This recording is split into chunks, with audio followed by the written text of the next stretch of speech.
They say it's all been done before, but your way of doing might be hard to ignore. Bright and flinty and fearless as fun, grave and gritty and ready to run. Don't get caught up in the stories they spout. Rainfall in summer means spirits about. You don't need proof to convince them you're true. Shake off the dust like a wandering Jew. Sometimes the dust's from a carpenter's square. Sometimes it's colored and straight through your hair. If you are quavery, shake out some art. If you are stingy, grow a new heart. There is a lot that don't need explanation.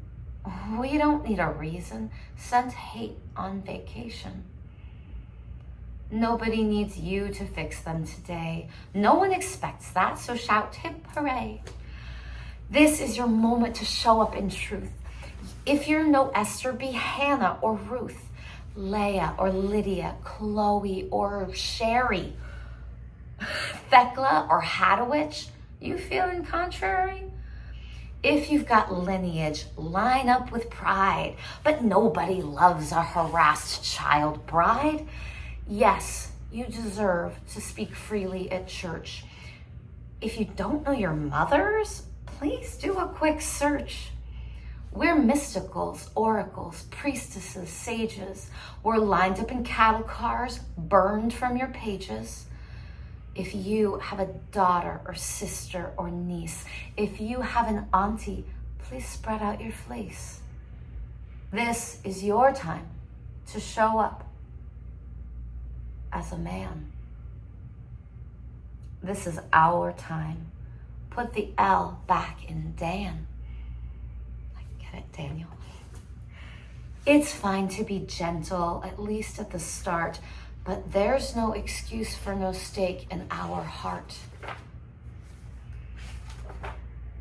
Let no one convince you your story is over. If you're combing garbage, you're destined for clover. And every last fearmonger selling the news needs capital drummed up by crooning the blues. So break that heart, baby. Go on, entertain them. If they're looking callous, it's time we retrain them. Don't coast if you're powerful. Try a new guise. You be a child with a warrior's eyes. Those who know me well know I've been doing a lot of poetry writing lately. A lot of Emily Dickinson meets Dr. Seuss meets Lin-Manuel Miranda. But last night I was amazed to watch Gypsy by the legendary... Who wrote Gypsy? I don't even know. I know the word gypsy is not beloved of all people who share Romani origins. I know when I traveled in Romania in 1990 as a child, there was great heartache and great poverty at that time, but also pristine beauty, mostly in the flashing, compassionate, yet savvy eyes of the people who were selling the most exquisite handmade jewelry.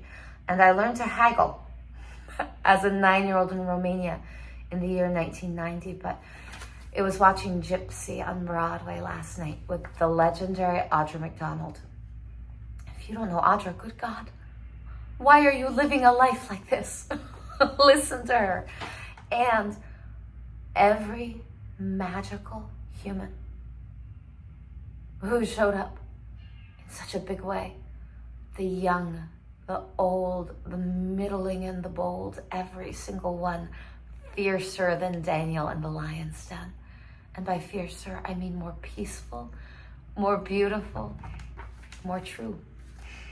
And I got to be there with my own personal courageous in the face of lions, David Draper, a magical person who always is able to show up as the perfect counterbalance to my own. After talking with a wonderful bartender who sells mocktails in his free time, which was what I was purchasing, mostly because I wanted the beautiful Gypsy souvenir plastic cup from the bar, cheapest and most refreshing of the souvenirs.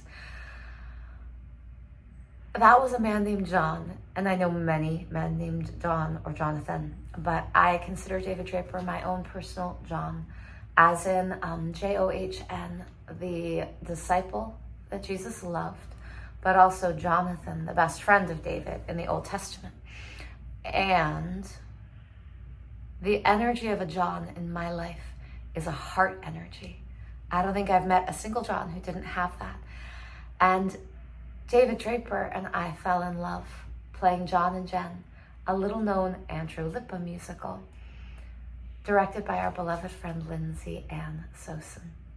Well, much has happened since that time, 13 years ago. We got married. No, was it 14? It was 14 years ago that we did John and Jen and fell in love.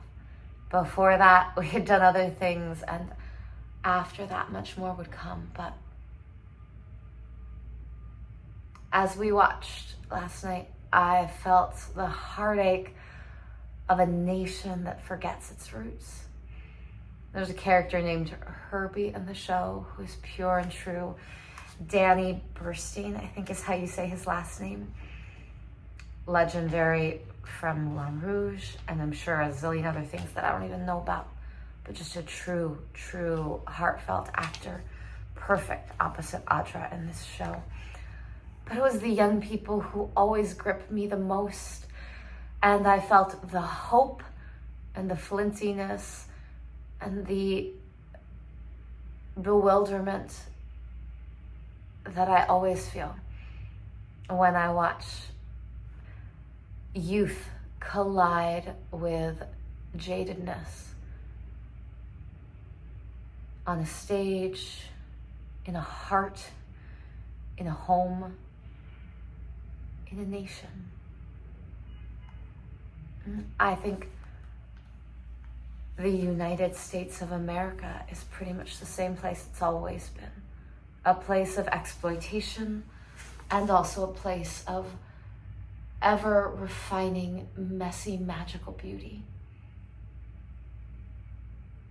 I have had more to say about that, and I will have more to say about that. But today, I want to say, I had never seen all of Gypsy before. I just taught half of the songs to voice students and heard various recordings, but I fell in love with the show. Because like so many shows, it broke my heart while also stacking the pieces like little Lego blocks, or no, something older, like the perfect wooden blocks my father made for us when we were children. And the poem is about divine femininity in the context of biblical inheritance. Just a reminder to every one of us who comes from the Judeo-Christian lineage that Jesus is Jewish, that the energy of Messiah and martyr and mother and crone and witch and had a witch, all of the mystics and sages are still alive in our age, and none of us has any excuse to not occasionally learn something new. So whether it's doing a deep dive into the women of the canonical Bible, or taking a big old break from that and just seeing an amazing show, this is a time to show up big. If you're gonna get literal, go deep. If you're going to rest in the beautiful arms of music or grace, do it without fear. For each of us gets to be a warrior, and none of us knows why anyone else is here. It's for us to discover for ourselves. So thank you, Audra and Joy, young and rising star. But more so, thank you to the understudies I got to see last night. Now I have to flip through and find the little slip. No, this isn't my copy. This is David's copy. I always keep the understudy slip. Some of you already know why, but I'd rather hear the hungriest voice. No, is that true? Because Audra still has the hunger and the thirst and the grit and the grime. Even if it's only on the bottoms of your shoes, being in Manhattan gives you a sense of, I want to say, a land before time. The land that is our inheritance, that sometimes we forget.